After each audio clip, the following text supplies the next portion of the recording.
not even exist on the face of the earth.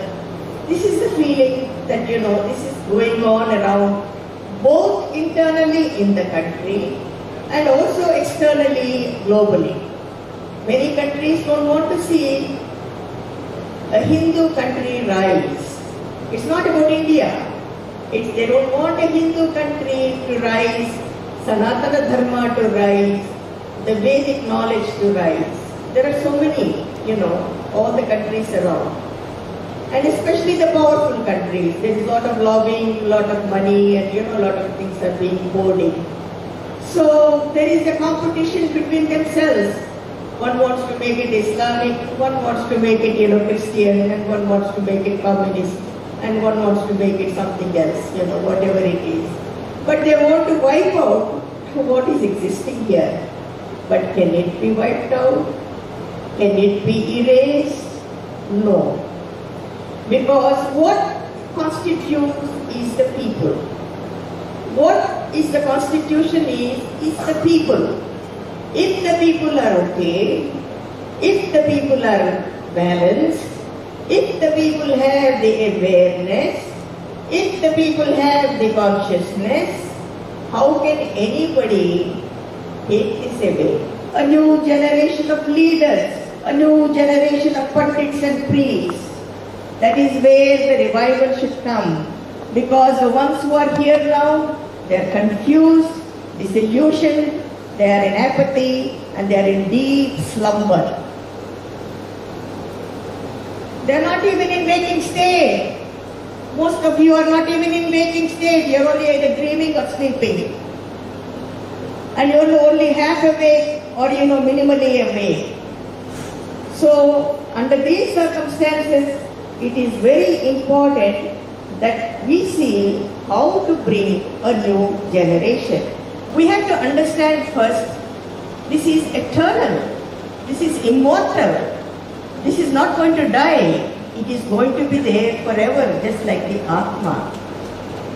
So this Vedic knowledge, which is the pure knowledge, which is being presented as the Vedic arts, Vedic sciences, Vedic philosophy, Vedic technologies, and the 40 branches of the Veda, everyone to grasp it. So let us first get this into the understanding that we have something here which is Sanatana, which is Puratana, and which is Apaurisheya. That means, it is not invented by human beings. It came to us in those, the natural laws. It was presented. And then the seers, the rishis cognized the Vedas. First, of course, we say in the Puranas, we say Sadashiva gave it to Ma Parvati, Parvati gave it to Vishnu, Vishnu gave it to, the others, Brahma and so on. And then the rishis cognized it in their deep meditations. So the Veda is not in the books. Veda is not in the books. Veda is within you. Just like the Atma is within you, Veda is within you. The whole of the Vedic literature is within you. So something which is within you, which is a part of you, and which you can cognize, and which you can realize, and which can be revealed to you, how can there be a Nash? There cannot be a Nashanam to it. It cannot be destroyed. Only you have to rise. You have to rise. You have to go up to Ganga to get the Ganga water, to drink the Ganga water, to do puja for Ganga. You have to rise. The Veda is there within you. The Veda is there within you. And the best expression of experiencing the Veda is doing your deep meditations. Now the next fundamental thing I want to bring to all of your awareness is that everything in the Veda is so vast and so diverse because it has recognized the creation is so vast and so diverse and so complex. So the whole goal of the Veda has been to be experiential. Experiential. That means, whether you do yoga, whether you do pranayama, whether you read a literature, whether you do meditation, whether you do puja, whether you do yajna, whether you do a scientific something revelation, anything is only on the experiential level. It is not just on the intellectual level. Intellectual level is only one step to go to the Mount Everest. Intellectual level is only one or few steps to reach the Mount Everest. So to reach this knowledge, one has to experience it. Now when Veda is so vast and so diverse, then how can a common man and how can every man experience this in the daily life? And this is where our rishis came in. The rishis, the seers, they said, we will organize this as the Sanatana Dharma. We will organize this in the daily life of every human being. What is your daily routine? How do you wake up? What do you do after that? What do you do after that? What do you eat? What is your behavior? What is your speech? What is it that you should do for your livelihood, for your career? What is it that you should do for your evolution and purogamanam? What is it that should be done for your bliss and happiness? What is it that you can do to treat your, illness or anything that is happening? What is it that can be done to drive away the delusion and then the apathy and all that? So they created this whole Sanatana Dharma, which is, from moment to moment, day to day, week to week, season to season, year to year, it became a celebration. Because, again, we go to the next point. What is this, we call it, what is this Veda about? The Veda says you are the Atma. That is the fundamental. You are the pure consciousness. Consciousness is primary, matter is secondary. So even Adishakti, who remained as the Shakti, as the Para, became the Apara to continue with the creation under the guidance of Paramatma. Paramatma, the transcendental, eternal consciousness. So the consciousness is primary and then the matter is secondary. So in order to understand this, then everybody in this Vedic tradition should have some kind of an experience of understanding that they are not just the body and the mind and the intellect, the behavior, the environment of what they think they are. They are much more than that. They are much more subtle than that. One has to have the understanding. And for this they gave us the techniques of this, dhyana, samadhi, and then understanding the deeper aspects. So everything in the Veda is experiential, and everything, the form of who you are, the Atma, is bliss alone, Ananda. Why do you think sannyasis take the name Ananda, Brahmananda, Sivananda, Jnanananda, Purnananda, whatever it is? Because when the sannyas renounces and says, declares, I am the Shiva alone, I am the absolute consciousness. When the declaration is made, then what are you then? You are the Ananda alone. You are the Ananda alone.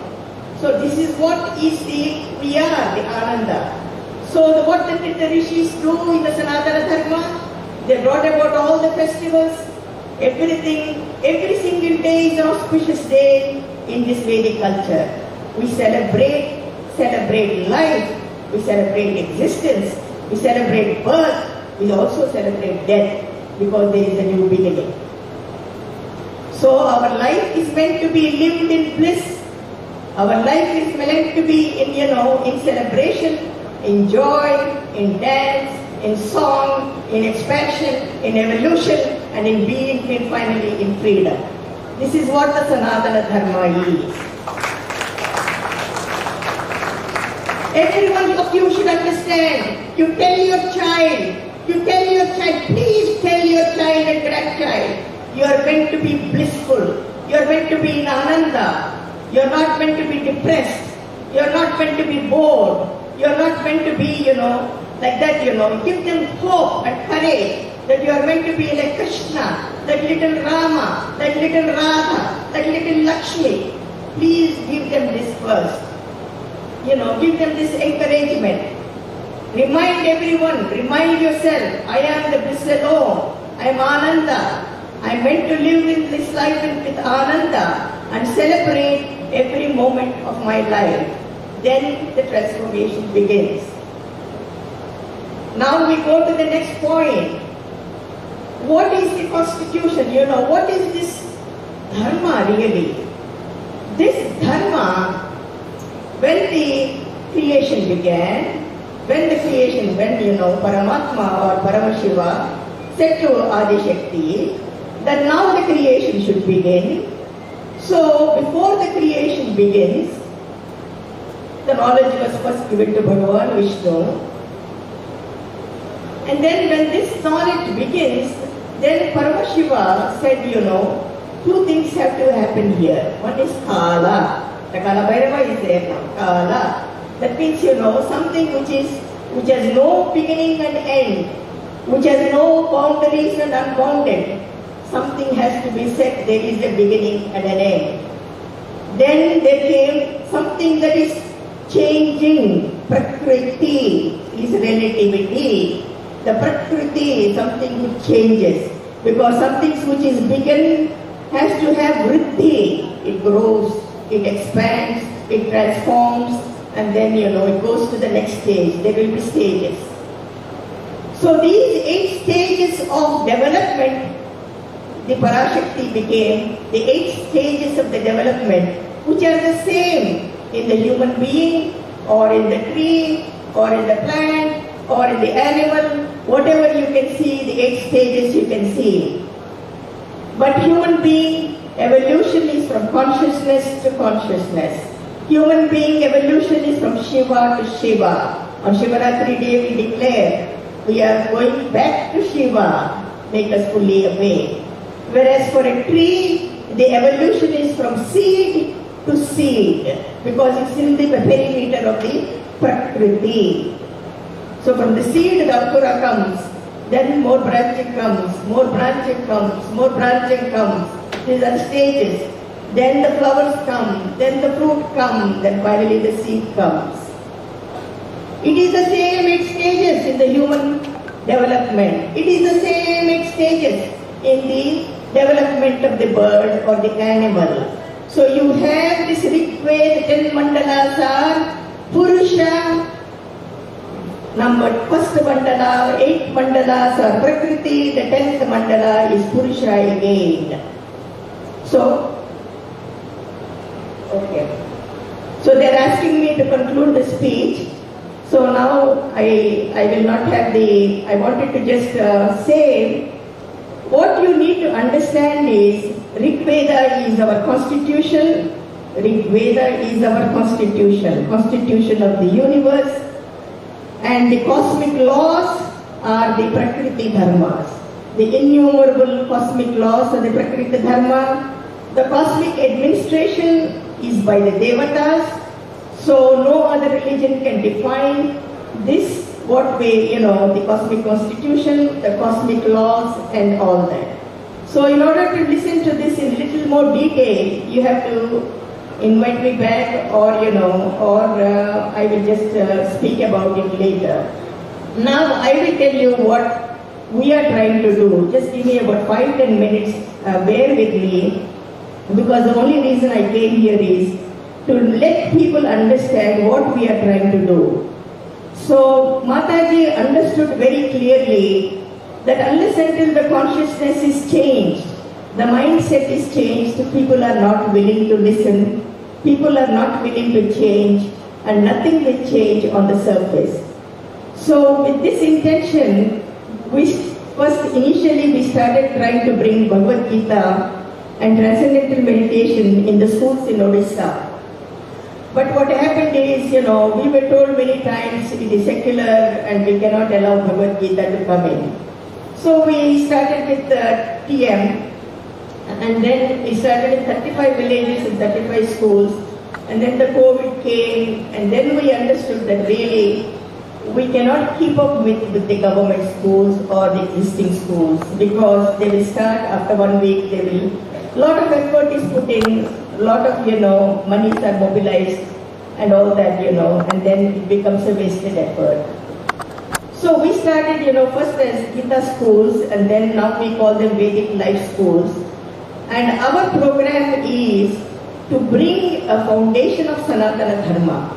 In this foundation of Sanatana Dharma, which is about 1.5 hours, we add a layer of 1.5 hours of tuition, so that we make sure that these children who are not going to school are all coming here, bringing their homework, being tutored, and make sure that they go back to school. So why do we need the Sanatana Dharma foundation, and what is it about? First of all, we are reminding them, in this Sanatana Dharma, our gurus are important. Our parampara of gurus are important. So for 10 minutes, they just recite. So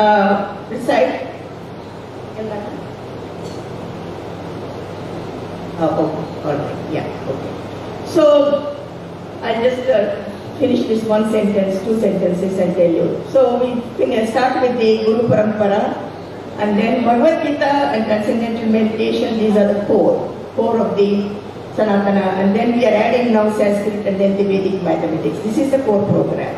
And then the next 1.5 hours, the children, all sit and do their homeworks and go back to school. So this Sanatana Dharma foundation is there for the farmer, for the women, and for everything that we do. Everyone has to have this foundation of the Sanatana Dharma. I will take leave now, and then give a chance to the other speakers. I don't have a watch. Okay. ఎందుకంటే నేను కొంచెం సాఫ్ట్గా మాట్లాడతాను. వినపడుతుంది కదా, వెనక కూడా వినపడుతుంది కదా. దయవచ్చి అన్ని తీసేయండి please. I want silence. I really request silence please. ఎక్కడి నుంచి వస్తున్నది sound? I want silence. I will not speak unless there is silence.